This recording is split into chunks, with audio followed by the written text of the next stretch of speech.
Good morning friends, welcome to study innovative. आज अपन इस वीडियो में बात करेंगे जो भी वेज रिवीजन है जनरल इंश्योरेंस कंपनीज़ का, वो पेंडिंग चल रहा है काफ़ी टाइम से, उसके बारे में। तो एक ये लेटेस्ट अभी लेटर रिलीज़ हुआ है और ये एक बहुत ही अच्छी न्यूज़ है, क्योंकि अब आप निश्चिंत हो जाइए, बहुत ही जल्दी वेज रिवीजन होने वाला है जनरल इंश्योरेंस कंपनीज़ का।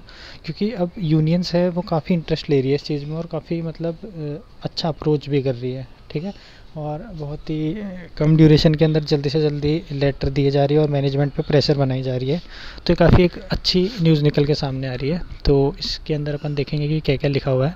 ये देखो, रिगार्डिंग है pending wage revision for workforce of GIPSA member companies. फिर ये कहते हैं you are aware that wage revision for the workforce of our companies due since 1 August 2017। ये तो अपन सबको पता ही है कि ये ड्यू कब से है, 1 अगस्त 2017 से।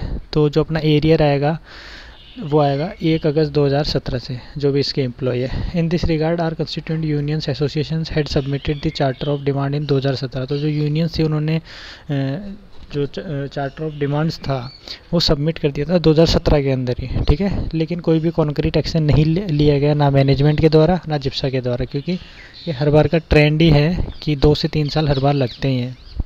जैसे पिछली बार ड्यू हुआ था 2012 के अंदर और वो फाइनलाइज़ हुआ था 2015 या 16 के अंदर। तो ये हर बार का ही इनका होता है, वही चीज़ है इस बार भी, पर इस बार कुछ ज़्यादा ही डिले हो गया। उसके बाद में अपन देखते हैं we do refer to the introductory round of discussion called by GIPSA on 4 April 2019।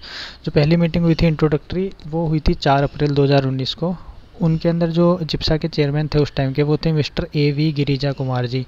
इन्होंने ये कहा था कि उस टाइम पे इलेक्शन चल रहे थे, आपको पता हो तो 2019 में ही मोदी गवर्नमेंट वापस आई थी, तो उसी टाइम पे इलेक्शन चल रहे थे। तो इन्होंने ये बहाना मार दिया कि अभी इलेक्शन चल रहे हैं, लेकिन इसको प्रायोरिटी बेसिस पे हम लेंगे और इम्पोर्टेंट इशू मान के इसको इलेक्शंस के बाद हम इसको एड्रेस करेंगे। और जो इनके काउंटर पार्ट है, मतलब जैसे जनरल इंश्योरेंस कंपनीज के काउंटर पार्ट होते हैं LIC और बैंक, तो जैसा बैंक होगा, जैसा LIC का होगा, उसके अकॉर्डिंग इसका किया जाएगा। अब ये कहते हैं इन नो वे भी lesser than their counterparts. इसका मतलब ये तो क्लियर हो चुका है कि जो LIC का हुआ है उसके बराबर तो इसका होना ही होना है, और अगर यूनियंस ने अच्छी डिमांड करी तो उससे ज़्यादा भी हो सकता है। फिर ये कहते हैं sir, historically and traditionally wage revision in banking and insurance industry in our country has been implemented simultaneously और similar lines. You are aware that wage revisions for banking and LIC has already been concluded where is there is no progress in respect of GIPSA member companies. It is a matter of concern for us causing demotivation of the workforce. ये कहते हैं कि देखो, अभी सबको पता ही है, जो बैंकिंग का था वो लास्ट अक्टूबर को हो गया था, और जो LIC का था वो अभी मार्च के अंदर हो गया था, अप्रैल के अंदर, है ना। तो उसकी वजह से ये कहते हैं कि अब हमारे ये डिमोटिवेशन होता है, क्योंकि देखो साथ वालों को हो गया ये, वही 3 इडियट्स का जैसे डायलॉग है कि भाई दोस्त फेल हो जाए तो दुख होता है, लेकिन टॉप आ जाए तो काफ़ी और ज़्यादा दुख होता है। तो वही वाला हिसाब है कि अब उनका हो चुका है, उनके एरियर तक आ चुके हैं, उनके 5 डे वीक तक लागू हो चुका है और न्यू सैलरी भी आ चुकी है LIC की। तो ये जनरल इंश्योरेंस वाले एम्प्लॉयज़ के लिए काफ़ी डिमोटिवेशन है, क्योंकि ये भी वही मेहनत कर रहे हैं, वो सेम टाइम पे सब कुछ कर रहे हैं, तो इनको मिलना चाहिए, ठीक है। और जो हक की चीज़ है वो तो टाइम पे देनी ही चाहिए, क्योंकि अगले साल फिर से ड्यू होने वाला है। 2017 में ड्यू था, अगस्त 2022 में फिर से ड्यू होने वाला है। तो जो अगला वेज रिवीजन होगा वो होना तो अगस्त 2022 में चाहिए, अब देखो वापस कब होता है।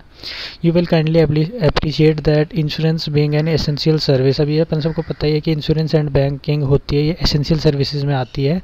The entire workforce of GIPSA member companies have been working as corona warrior, और इनको कोरोना वॉरियर का टैग भी मिला हुआ है और performing well under the most difficult and testing time. अगर आप देखें तो LIC ने भी काफ़ी अच्छा प्रॉफिट दिया है, और ऐसे ही जनरल इंश्योरेंस कंपनीज भी देती है। और ये तो तब है जब अब कोरोना का डिफ़िकल्ट टाइम चल रहा है, ठीक है। तो there must not be any reasons for delaying their genuinely deserving wage revision. तो ये देखो डिज़र्व करते हैं जनरल इंश्योरेंस वाले, क्योंकि मतलब इस टाइम पे भी तो रिस्क लेके वो ऑफिस जा रहे हैं, उसके बाद में पूरा काम कर रहे हैं और कंपनी को प्रॉफिट में ला रहे हैं। इससे अच्छी चीज़ क्या है, ठीक है। तो इस चीज़ में देखो जल्दी से जल्दी करना चाहिए, मैनेजमेंट को सोचना चाहिए और सरकार को भी सोचना चाहिए। तो ये कहते हैं पेंडिंग फॉर अबाउट 4 ईयर्स। अब देखो अगस्त में 4 साल इसको कंप्लीट हो जाएंगे, मई ख़त्म हो ही गया, जून आने वाला है, तो बस 2 महीने बाद अगस्त के अंदर ये 4 साल इसको कंप्लीट हो जाएगा। You may also kindly recall that a number of representations have been made by us and our constituent unions associations to you as chairman GIPSA and also to the CMDs of respective companies to address the issue। ठीक है, तो इसके अंदर ये कह रहे हैं कि जो यूनियंस है उन्होंने काफ़ी दिए हैं, मतलब कि डिमांड्स को लेके कि हमारी ये डिमांड्स है, ये पूरी करो, पर उन पे अभी तक कोई बात हो नहीं रही है, कोई कॉन्क्रीट इन्फॉर्मेशन निकल के नहीं आई है कि कब फाइनलाइज हो जाएगा। Every time our delegation have been categorically assured that matter of our wage revision shall be taken up with open mindset to conclude it at the earliest. मतलब हर बार यही कहा जाता है मैनेजमेंट के द्वारा कि इसको मतलब ओपन माइंडेडली लिया जाएगा और इसको जल्दी से जल्दी कर दिया जाएगा। मतलब आप जैसी कोई डिमांड करेंगे हम पूरी कर देंगे, क्योंकि देखो अब तो एकदम क्लियर है। LIC का नहीं होता तो इनके पास बहाना था कि कितना होगा क्या होगा, अब LIC का हो चुका तो उसके इक्विवेलेंट इनको करना है, फिर पता नहीं है क्यों सोच रहे हैं। We also refer to webinar meeting of our representatives with you on 20 April 2021। 20 April को इनकी वेबिनार मीटिंग भी हुई थी, where in we were inform that GIPSA has provided all data is called for to the authorities of DFS। तो जिप्सा वाले ये बोल रहे हैं कि हमारा तो काम हो चुका है, हमने DFS को डाटा भेज दिया है। और जैसा मैंने आपको पिछले वीडियोज़ में बताया था, DFS के अंदर जो हायर ऑफिशियल्स है उनके पास साइन होना बाकी है, उनके पास वो लेटर पड़ा हुआ है और वो भी उनको कोरोना हो रखा है। उन्होंने तो भी यही बहाना दिया है, एक्चुअल तो भी पता नहीं।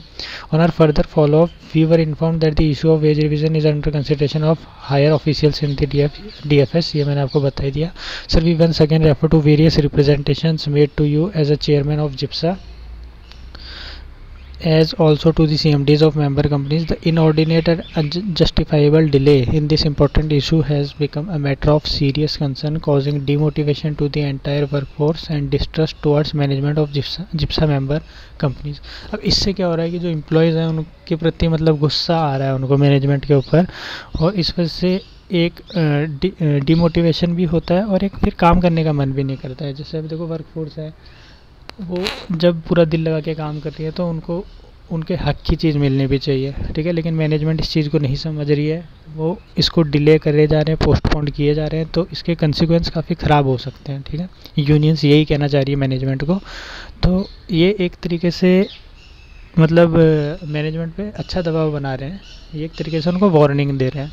We once again humbly request your personal intervention coordination with GIPSA and also as DFS level for early conclusion of the wage revision in line with the assurances made by you on various occasions. We look forward to positive and early development in the matter. अब ये खुद के CMDs, जैसे देखो 4 general insurance companies हैं, उनके CMDs को बोल रहे हैं कि आप दबाव बनाओ, ठीक है, क्योंकि कंपनीज़ आप चला रहे हैं, तो आप जिप्सा के चेयरमैन पे दबाव बनाओ और DFS के ऊपर भी दबाव बनाओ, ताकि जल्दी से जल्दी इस चीज़ को होने में हेल्प मिले। क्योंकि देखो ये होना तो है ही, तो जितना जल्दी करेंगे उतनी ही मैनेजमेंट एम्प्लॉय की नज़रों में अच्छी होगी, और जितना डिले करेंगे उतनी मैनेजमेंट ख़राब होती जाएगी, ठीक है। We are hopeful we will be invited for a meeting without further delay on the issue of wage revision and other HR and business issues. तो ये चीज़ तो अब देखो क्लियर हो चुकी है कि जो नेक्स्ट एक मीटिंग या सेकंड मीटिंग में फाइनलाइज हो जाएगा, और ये मीटिंग अब ऐसे लेटर जाते रहेंगे तो बहुत जल्दी ये मीटिंग होने वाली है। तो ये बहुत ही एक खुशखबरी है आप सबके लिए। अब आप निश्चिंत रहो, बस मीटिंग का वेट करो कि जल्दी से मीटिंग का कुछ निकल के आए। तो जैसी कोई अपडेट आएगी मैं आपको अपडेट कर दूँगा, और इसी टाइप के अपडेट के लिए चैनल को सब्सक्राइब करें। वीडियो अगर पसंद आए तो लाइक ज़रूर करें। Thank you so much.